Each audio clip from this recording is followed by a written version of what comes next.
Greetings and welcome to AlonzoBash Podcast. I'm your host, AlonzoBash, and of course, today's special guest. Man, I'm so excited. We have Freetown Collection with us, Mr. Mohammed and Mr. Lou. Welcome. Welcome. Freetown Collective. Yes. All right, guys. So let's kick it off, man. A big fan. I'm so honored to have you guys here today. Love your work. So I want to start from the early beginnings. The name Freetown Collective. I was doing some research, and I myself, one thing I do admire about you guys, it seems like you guys within the music, within the music and yourself, you seem to be learning every day a lot just about the culture. I myself is Trini, as you may be able to tell, about the culture of Trinidad and the music. So I understand the term or the name Freetown Collective came from the original Freetown of Belmont in Trinidad. Yeah, so it's a piece of history that we've tried to preserve and try to push. Yeah. In the mid 1800s, a group of Africans came from West Africa, and they did not come as enslaved peoples. They came as indentured workers. They had contracts and they had own money.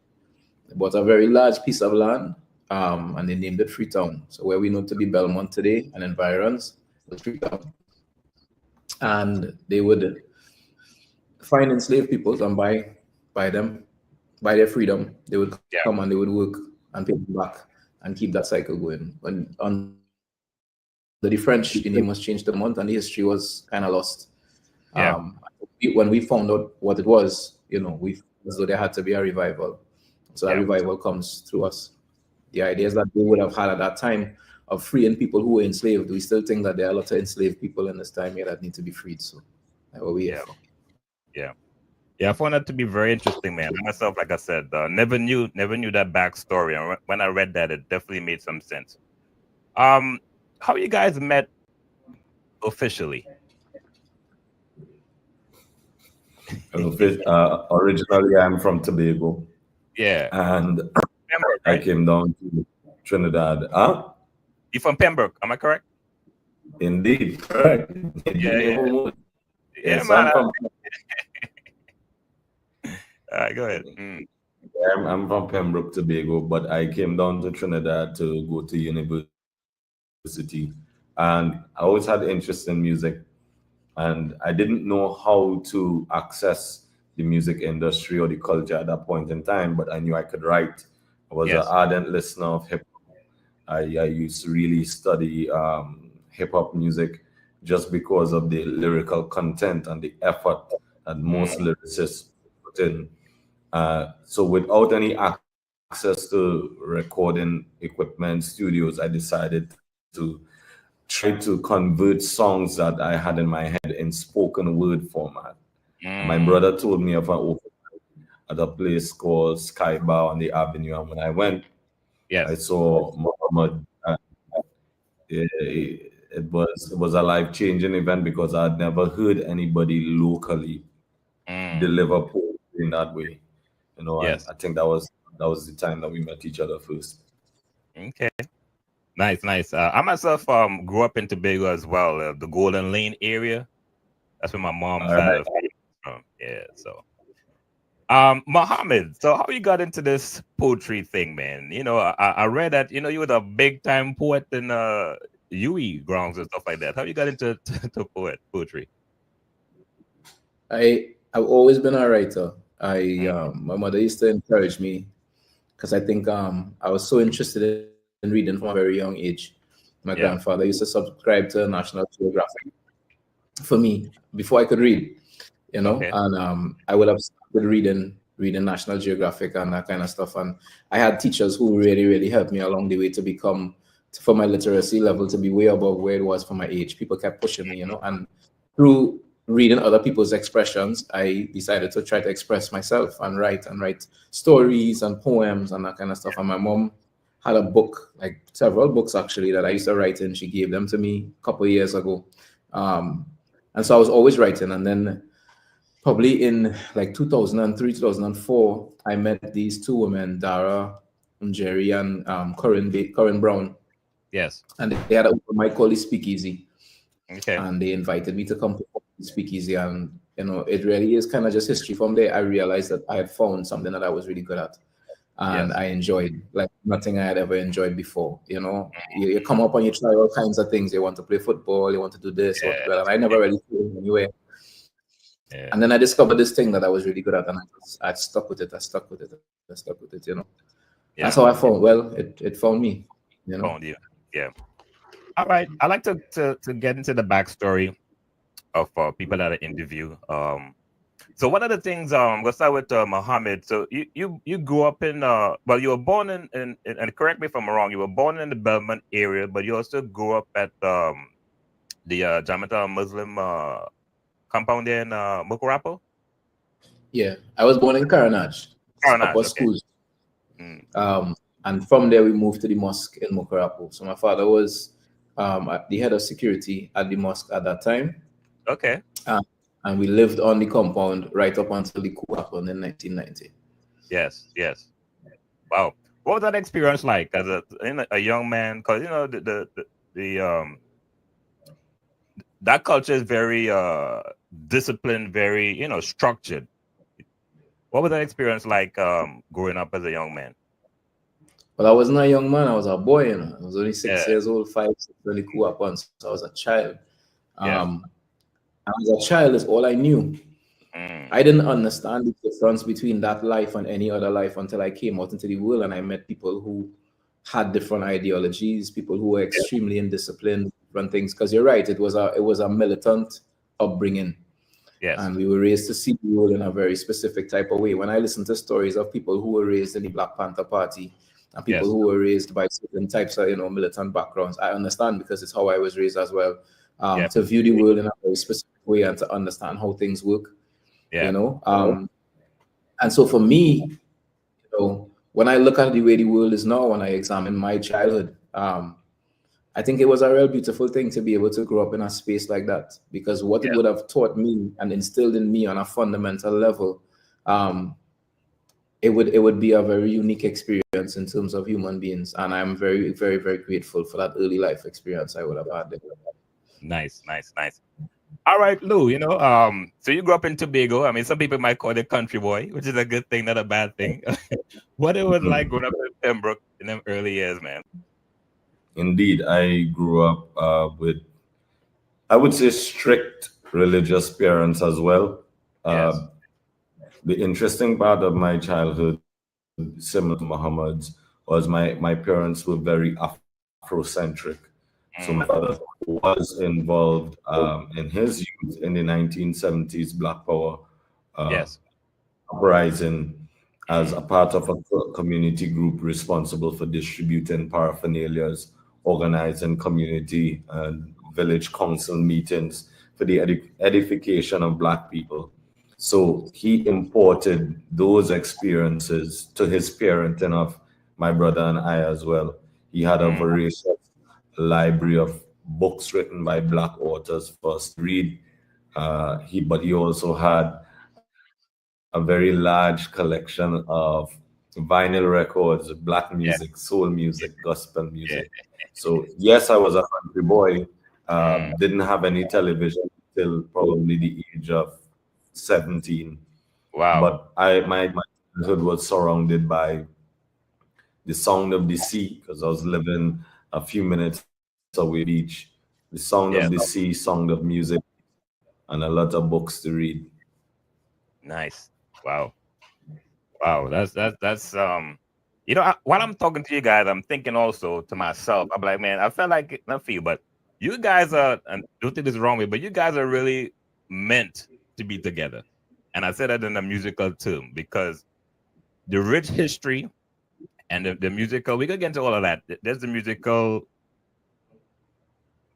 song between you two works very, very well. All right, so you guys met in UE, and then how did Freetown? How did you guys come together and say, you know what, let's create a group? Because I understand also, Lou, you pretty much self-taught yourself when it comes to the guitar. Yeah. At that point, we were still doing poetry. Muhammad was more of a musician than I was at that time. He was playing guitar, and he had songs that he composed on his own One of them was a song called Love Transition. I was really touched when I heard that song for the first time, and I asked him if he would be open to me putting a verse on the song, and we did, and that led to us meeting a white boy. He was an exchange student to UE at the time, and we performed this somewhere for the exchange students, and he came up to us afterwards and he said, you know, I make beats and you should listen to my beats. We kind of laughed him off, you know, but we checked out his MySpace at the time, and he had a beat called The Queen of the Universe with a reggae sample in it. That was the first time we decided to sit and write together. And to be honest, that song took us less than half an hour to write. And when we sang together for the first time, we realized that both of our voices were natural harmony. Yep, natural harmony. We sing as comfortable. Natural harmony. Yes. My range.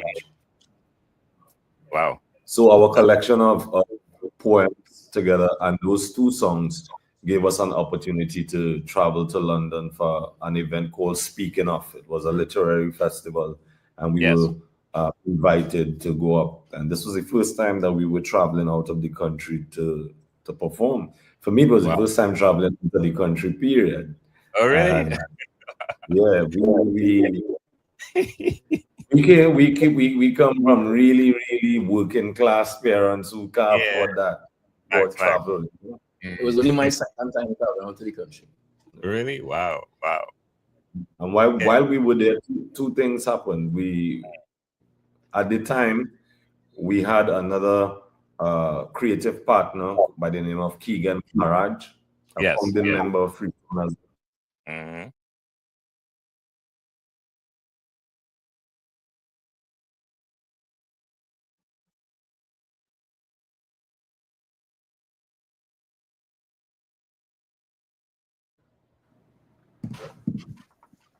Check. We good? We good. All right. So the diaspora community of London really embraced the poems and the music, and they told us that they don't know what we were planning to do with our lives, but they will encourage us to keep doing this music because they needed that energy from back home.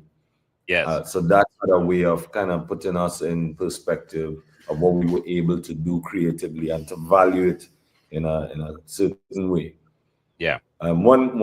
One evening we were on the bank of the Thames, just trying to figure out, because we are young men in university, to figure out what the next 25, steps. 26 at the time. Young men, you know. And Muhammad said, you know, we owe it to ourselves when we travel back home to see where this could take us. And at that time, Muhammad had a song called "Call the City Freetown," even before we became free.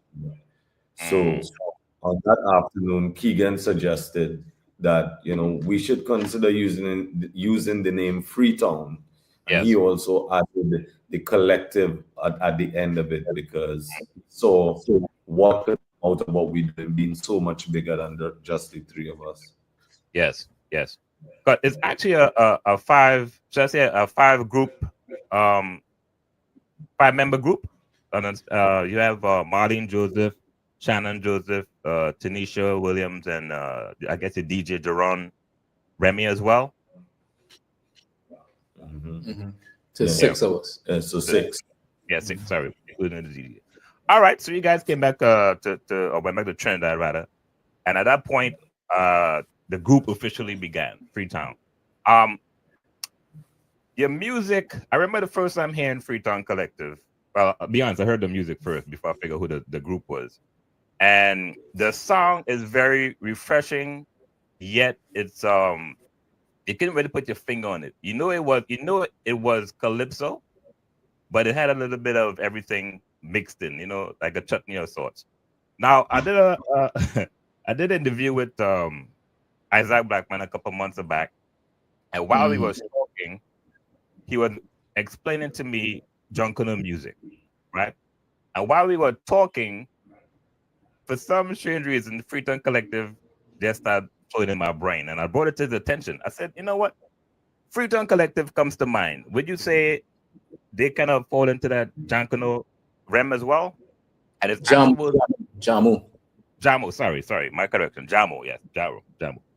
And his actual response was, well, it could fall into that, it's sort of, but he will leave it to you guys to decide what your music is. Now, what's your opinion on that? I think it's a combination of many. What's your opinion? I think we're born and raised here. Yeah. I think the Caribbean, the Trinbagonian experience, Trinidadian and the Tobagonian experience as well, they're not monolithic, right? Yeah. The world loves these single narratives, you know? So this is the experience of a Caribbean man, and this is the experience of a Caribbean woman, and this is that. I would have heard Sparrow for the first time when I was in my early childhood. He would have heard Sparrow. The effect it would have had on him and the effect it would have had on me were two totally different effects. What it would have translated into when he started to make music and when I started to make music is very, very different. So I would just say, I would say that it's a series of things, you know? It's a combination of things. And that combination is constantly changing, you know? His musical taste and my musical taste differ widely. What he tastes, what his food, woman, everything, you know, and all of these things add to what it becomes. So we could sit down here and say, yeah, there are similarities with Jamu, there's similarities with soca, there are similarities with, you know, but then I also listen to Jose all the time. I also listen to Indian classical music all the time. A lot of things, you know, but fundamentally we are Calypsonians, which means that everything that comes into us, we translate that through the lens of a Trinbagonian experience and of being Trinbagonian. Wow. You know? Well said, man. Well said. I will add to that by saying, if you come from a large enough family, you'll know that two people can come together to be parents to a number of children, and none of those children will come out the same. Facts. But they share the DNA and essence of those parents. So when we're talking about Caribbean music that was deposited in this area through the transatlantic slave trade, Kalinda is the mother of all of it. It's the technology through which our stories and our history was preserved. The work songs, the lab ways, how those lab ways got named and were evolved over time would be a matter of personal experience, taste, cultural factors. But like Muhammad said, at the foundation of all of it, we have to acknowledge that Calypso is the mother of all modern music. So we are Calypsonians. Yeah. Well said. Well said. Well said. I was looking through and discovered that when I actually saw this video, rather, you guys were performing. I heard the backstory, but I'm gonna let you guys elaborate a little bit on it. David Rudder showed up, and Muhammad, he seemed a bit overwhelmed at that point on stage, and he actually broke down crying. You want to kind of talk about what happened at that moment? Yeah, we'll roll the eyes because I was crying all the time. But well, in that moment, because we were there to perform, and we had no idea that that David Rudder was going to show up. And he showed up at the exact time when we were finishing our set and beginning the strum for his song. And he walked in the venue, you know, out of the darkness. Yeah. I didn't even catch him properly until he was almost on the stage already. So I am about to start singing his song, and literally he takes the words out of my mouth, like he right there. So it was a overwhelming experience for me. You know, this carnival in particular, writing Take Me Home, which you know, has really done a lot in terms of how it's attached itself to the hearts of people. Very Rudder-esque in its the way that it's moved. And to have the opportunity to share a couple stages with him, I mean, it has been a real overwhelming experience in itself. So that particular night was kind of the culmination of a lot of different things happening. And for him to end up on that stage, on that night, in front of that audience at that time, it really was something else. We've had a couple really iconic moments with him over the season, you know. We were in Toronto as well, performing for the Kings and Queens. And kind of introduced to the crowd you know, in a kind of way. And his homeland, you know, that's his second home, you know. Yes, yes. So that was an experience I'll never forget. Yes. Yeah, man. David Rudder. I mean, that's a legend right there. So much history with Mr. Rudder. All right. So in 2020, you guys came up with Sons of a King. How the whole concept came about? Even with the video, you know, in the water and you know the beach, was the beach, I believe it was, out in the sea. How the whole song came about, the whole concept and everything.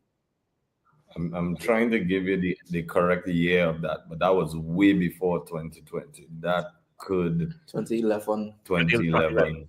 Yeah. Yeah. So we were working with Trinidadian born director by the name of Damien Marcano, who's doing a lot of wonderful work in Hollywood at the moment.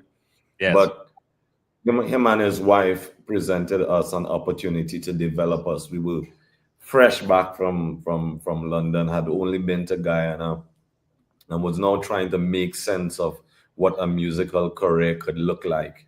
And Muhammad, in one of his writing inspirations, Yes, posted a quote on Facebook that attracted them to Trinidad. And when they came and they realized how we were developing our music, they saw ways in which they could help. Yes. And part of that package that they presented to us were to present us with our first set of visuals, professional photos. And at that time, we were very prolific writers. Almost every week, we were meeting up to write new songs. And when they heard this song, they decided that the appropriate place to do that would be in Tobago, just off the sandbank at the Boko Reef there, not too far from where we're right now. Yeah. Yeah, it was. So that was your first official video. Yes. Yeah, it was. Wow. Yeah, highly encouraged, man. If you haven't seen it, you need to see it, man. It fits the song and fits the whole narrative. All right. So in 2016, you guys can correct me with the dates, but in 2016, you did a song with the famous Bunji Garlin, Born Soldier. How the whole collaboration came about? You tell it, So we had done Represent with Marshall Montano, Represent Remix. Yes. And that in the more so the consciousness of the wider community of Trinidad. Yes. And one of the people who recognized the work that we were doing was Bunji, and he reached out to Muhammad. Went home by Muhammad, sat down in Granny living room, you know. Granny way. Just wanted to know if we would be interested in working together. And at the time, Muhammad was working on the idea of that song. Okay. And I think just a bit of it to him. Yeah. And he was down. We went by a long time collaborator and still very close friend of ours, Sheriff. He's the producer responsible for Carnival Tabanka and Differentology and all of Freetown's first album. Okay, nice. It was the first time we got the opportunity to confirm all the folklore about the great Bunji Garlin, and all of what we heard was true, that he does not write, he don't put pen to paper.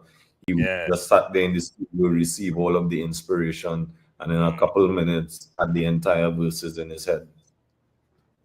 Yeah, you know, I've been blessed because I grew up in Arima as well, you know, and I grew up in the same community as Bunji Garlin, and to see, it's no surprise. I think at an early as we all knew, I'm a little younger, but yeah, man, this brother brain is on a different level. He would sit there and just pull together like it's nothing. And the one thing I like about this song, the lyrical content between Muhammad You and then Bunji on the feature, it just makes sense. Very, it's a lot to take in that song, and I highly encourage folks to listen. I feel like that song don't get its just due. I mean, it just came out in 2016, but Born Soldier is definitely one of them songs where you listen, but it's so much packed into that song. All right, I understand one of your songs that feature in the movie, God Loves the Fighter. Am I correct on that? A number of songs. A number of songs. We came together with the same husband and wife team, Damien Macano and Alexa. At the time, their first company was called Blue Cinnamon, and we collaborated with a Tobago-born producer called Q Major, and together we created an entire album, a soundtrack album called Lab Until. Sons of the King is also on that album as part of the film. The Jerusalem. Yes. Okay. Nice. Good swimmer. Now, I personally, I don't sound like a groupie, but I love Good Swimmer. But I understand. I never heard the original. The backstory is, and Muhammad, you could correct me if I'm wrong. The original song that you guys put out got taken down on YouTube, and then Major Lazer did a remake or reproduced the song. Am I correct on that? Yeah, it was a kind of blow for us at the time because we put up this song. It was the first song of the album. We had just finished this movie that we worked so hard on, and then we put out this first song, our first release. Amazing music video. We were ready, and we released it. And we kept calling each other over the night and messaging each other because the views just kept going up, and it got to a 250,000 and was passing. Wow, that's crazy. Somebody, I guess, reported it for copyright infringement, even though there was none. And YouTube's policy is to pull the video, so they pulled the video, and it kind of killed the steam of it. It never back up that same steam again, and it really kind of upset us and the team, and it threw us in a bit of a tailspin at the time. But God always have plans. So later, when Major Lazer came with Showtech and redid the song, and now this song is on millions and millions and millions. We have a platinum and a gold plaque from that song. Wow, congratulations, man. Congratulations. Yeah, man. I like listen, good stuff. I don't know what the original song like, but I like the reggae vibe that Major Lazer, what the guys did to it. All right. Once again, congratulations. I guess I'll be congratulating you guys for the rest of the interview. Congratulations on Kaya. I understand it just kicked over 50,000 and climbing views on YouTube. Now, the first time I heard the name Kaya, I have to admit, I'm sure I'm not the only one. The first thing I'm thinking about, is the herb. But after the song, it made sense. I understand Kaya is based on a real life experience. Yes, sir. Probably several life experiences, right? Because a song does not necessarily come from one single place. But the name Kaya is someone that is familiar, who has been a sunshine in my life at certain times when things were not so bright. So yes, there's a human being involved. Yeah, nice. Take Me Home. We're gonna touch base on that again. Did you guys realize that song would have been such a mega hit and an anthem, especially folks here in the US, and I would say around the world, really, outside of Trinidad?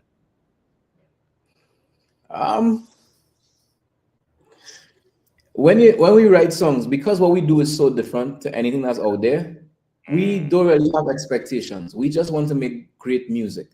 So as long as the music is great, we are happy that it's out.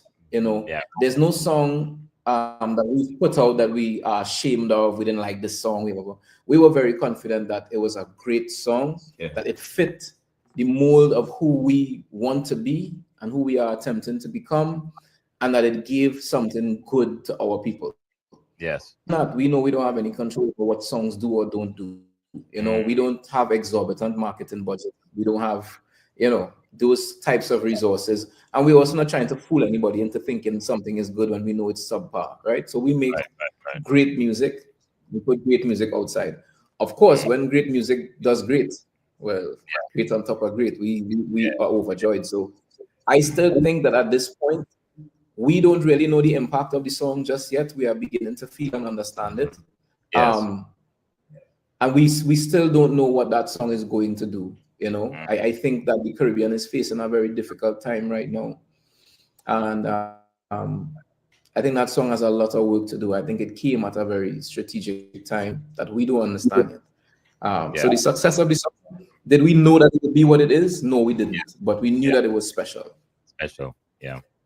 It definitely special. I'm telling you right now, man. As a DJ, also that song, yeah, it's one of them songs that there's so many. The melody, it's a song that control of the pace of a room. It brings back. Everyone has a different experience when a song comes on because it takes you back.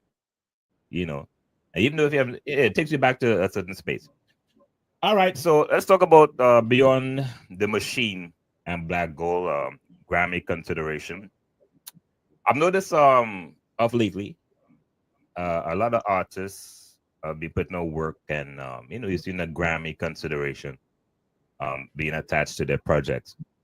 What's the process for taking a product to for folks to participate in having this project be nominated for a song in the Grammys? So there are a number of industry professionals in the Trinidad and Tobago music industry who have been voting members of the Academy for a number of years. Yes. And until you become a voting member yourself, your work has to be co-signed and endorsed by one of those voting members. So if a musician has a body of work that can qualify for the playing time of an album, because an album has to be of a certain length or a certain number of songs, then a voting member can endorse that your project can be considered. After that consideration is granted, then several voting processes begin. The first round of voting allows for your project to be long listed, so it is accepted within the category, and is accepted within the category. Another round of voting where you can be shortlisted, and then that's where another round of voting happens. And if you're successful at that round of voting, then you become nominated. And from that nomination, if you won in the category or not. So it just means that a lot more people from Trinidad and Tobago, a lot more musicians are considering making albums again, which is a good sign. Two, of the musicians and industry professionals who have been in it for a very long while, they're becoming more active Academy members, in that they are endorsing more albums and exercising their right to vote as part of the Academy more. So that, it to me, is a win-win for the culture, even if no one gets nominated or voted. The awareness around the process of making music and distributing it worldwide is increasing. Yes. I think that's very, very important. Very, very important for the culture. Very, very important. Because a lot of times we see these Grammy wins and we scratch our head like, how, but yeah, nice. All right. So Lou, I'm gonna stick with you real quickly. This week you released Castara. I saw the visual, I saw, the song, I listened to the song and everything. As we mentioned earlier on, you're from Pembroke, so how you came up with this whole Castara concept? So Castara is part of an entire project, that I released called BLUEFOOD, BLUEFOOD Volume 1. So that's the name of the album. And for those of you who are unfamiliar with what BLUEFOOD is, BLUEFOOD, I think we could take it from a scientific term, is any food that requires water for a large water content for its survival, for it to grow. So ground provisions that require water, like dasheen, as BLUEFOOD. Even fish is considered BLUEFOOD. Fish? The relevance of that, fish is part of BLUEFOOD too. So the relevance of that to Tobago is known that a lot of our meals come from that BLUEFOOD group. We eat a lot of fish, we consume a lot of ground provision, but it's also a metaphor for who we are as a people. We live off of the land, we live off of nature, we live off of the sea, even though times may be changing, and a lot of food might become fast food, processed food. Tobagonians are still known for having a large diet that comes from nature. But Castara itself, I've had a lot of magical experiences in Castara, and the reason for the entire project is to be proud of my Tobago heritage, but also to give Trinidadians an opportunity to know more about Tobago, to know more about what's valuable to us, and to increase that cross-pollination between two islands, as reflective in the work that Freetown is doing. Yes. Man, Castara is one of the most peaceful and most beautiful place you could ever travel to, man. Very, very gold beaches and all that. Correct. You know? Also, Tobago is also known for the Blue Food Festival. Mm-hmm. Yeah. That's all right. correct. So, yeah. All right. So this part of the podcast, man, is one of my favorite parts of the podcast. It's called 2,000 Questions About Me. Now, I'm not going to ask you 2,000 questions, but it's taken out of this book that I bought a couple of years ago. So what I'm going to do, I'm going to start with Muhammad. Pick a number from 1 to 2,000, and the number that you pick is going to be the question that's going to be asked out of the book. 1,337. Oh, my goodness. You say 1,337? Mm-hmm. And you put me to work here, man. 1,337. All right, here we go. Right. Have you ever ridden on a train or subway, and what did you like about it? Have you ever ridden on a train or a subway, and what did you like about it? Yeah, I've ridden on both train and subway.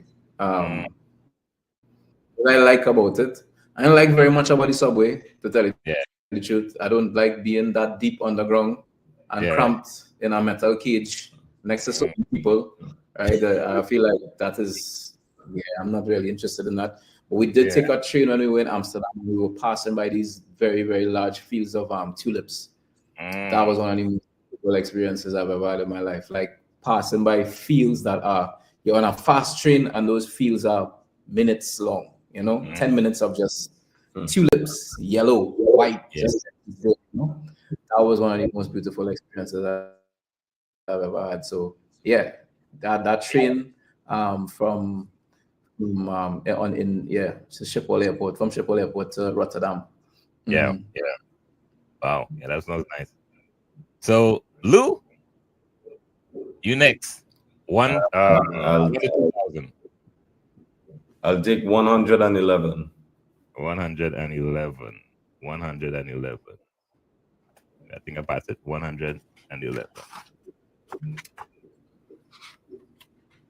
I gotta ask people how they come up with these numbers, All right, here we are. All right, 111. 111. What is your favorite thing to put on ice cream? What is your favorite thing to put ice cream on or eat ice cream with? What is your favorite thing to put ice cream on or eat ice cream with? An amazing human body.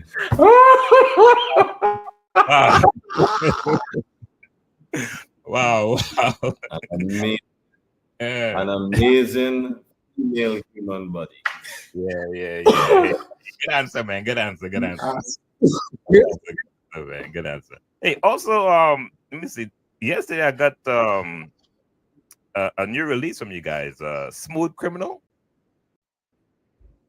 What was that about? I haven't had time to listen to it yet. Mohammed's still laughing, man. Eating ice cream, for sure. For sure, it's about eating ice cream. Now, the song basically is just a quirky take on having somebody thief your heart, having somebody steal your heart. And the song is basically saying to a woman, you didn't have to steal my heart. All you had to do was ask. I would have given it to you. It's a quirky little take on love. Nice. Well, guys, man, at this point, man, I want to open up the floor. Any things you guys want to add? Any things it's free range at this point. I would like to commend yourself and others who live in the Caribbean diaspora for continuing to feed on and replenish the Caribbean culture, and I would say selfishly calypso and soca and Trinbagonian culture, because it's necessary. It's necessary not only for its survival but for its evolution. You know, if it was left up to us alone, we would hold it in a particular way. But the way it reaches hearts and minds of different creeds, races, cultures, ethnicities, I think that's important. And to that end, we as Freetown Collective can't wait to meet some of those new audience and perform our new material, perform our old material, and really speak about our home, Trinidad and Tobago, in a way that only we can. Sure. Yeah. Mohammed, any last thoughts? Yeah, I think I mentioned earlier that the Caribbean right now is in an interesting position in the world. I think we have a lot to offer the world, and in the world, knowing that we have a lot to offer, in us being one of the places in the world as foremost in creativity, etc. We have to put that creativity and that thought to making the world a better place, because we don't live in isolation, and whatever happens in the world also affects us. A large part of the damage that capitalism has done to us with the music and with our culture is that it's managed to kind of convince even us that we're just this happy-go-lucky people and the single narrative. But there's a lot of things that we need to discuss and treat with and deal with in a very revolutionary sense as Caribbean people. And so I would like to see that aspect of us get more highlighted, you know, and in places like this, you know, so we really do give thanks for opportunities like this, where we get to speak about things than just, hey, have a good time in our party. We have a lot more to offer the world, and the world right now in this moment needs it more than ever. So, calling all creatives, all artists, all Caribbean people, speak your mind. Yeah, give thanks, man. Give thanks. I also want to big up your management team as well, man. And something that I actually started doing the last time. It's something that's been in my mind, because in this space I've been doing it for a while. You know, my background is in media, radio, what have you, and I've worked with countless managers over the years. And I believe that when a manager or a management team is doing a good job, the artists or the creatives needs to know that, hey, behind the scenes, man, your team is doing an excellent job. And I definitely want to take this time out to tell you guys that. And as far as you guys, man, I really wish you guys all the best moving forward. Thanks so much for your contribution to the art and culture. And you know, I'm looking for big things, man. Big things. I'm not worried. You know, the culture is in safe hands, man. When I look at you guys, I feel proud, really and truly. So I just want to say thank you for what you guys are doing. You're welcome. Thank you, Alonzo. Thank you, brother. All right, fellas. Well, enjoy the rest of your weekend, and we'll catch up. All right. Take care. All right. Bless.